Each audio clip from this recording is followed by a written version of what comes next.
তারা দেখেন যে প্রশাসনের কাজ করতেছে, তারা নিজ দায়িত্বে সমস্ত কাজ করা নিজে করে। এই জন্য আমাদের দল সাথে আশা করি আমি বুঝতে পারবো। কিন্তু বর্তমানে নারী সমান্তরাল চলতেছে।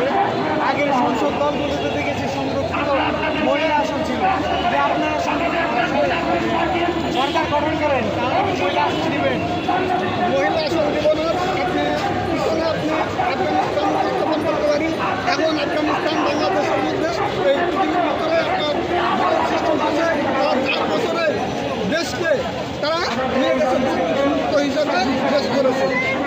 এজন্য আমরা ইসলামী শাসন ব্যবস্থা সুন্দর, সুশৃঙ্খল এবং ইসলাম কোরআন মানুষের জীবন বিধান সুন্দর করতে, এটা কোরআন মেনে আমরা যদি সবাই চলি, দেশ এবং জনগণের সকলের কল্যাণ হবে ইনশাআল্লাহ।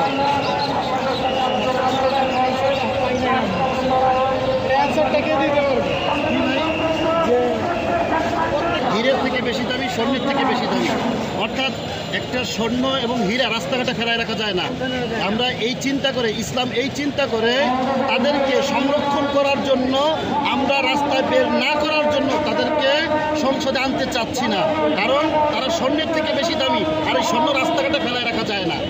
এই জন্য আমরা এই স্বর্ণকে রাস্তাঘাটে না ফেলাইয়া আমরা এই 50টি আসনে ইসলামী লোকগুলা বসাইয়া যাতে দেশটাকে ইসলামের পথে নেওয়া যায়, সামনে আগানো যায় কীভাবে, এই চিন্তা করে সামনে আমরা অগ্রসর হচ্ছি। অনেকেই বলে যে যদি ইসলামিক কোনো দল সরকার গঠন করে তাহলে সংখ্যালঘুদের উপর অত্যাচার করা। এটা সম্পূর্ণ ভুল। কারণ এই কথাটা আমরা আগেও দেখাইছি, এবং আমাদের দেশের মধ্যে সংখ্যালঘু যদি নিরাপদে থাকে, একমাত্র ইসলামের আন্ডারে থাকলেই তারা নিরাপদে থাকবে।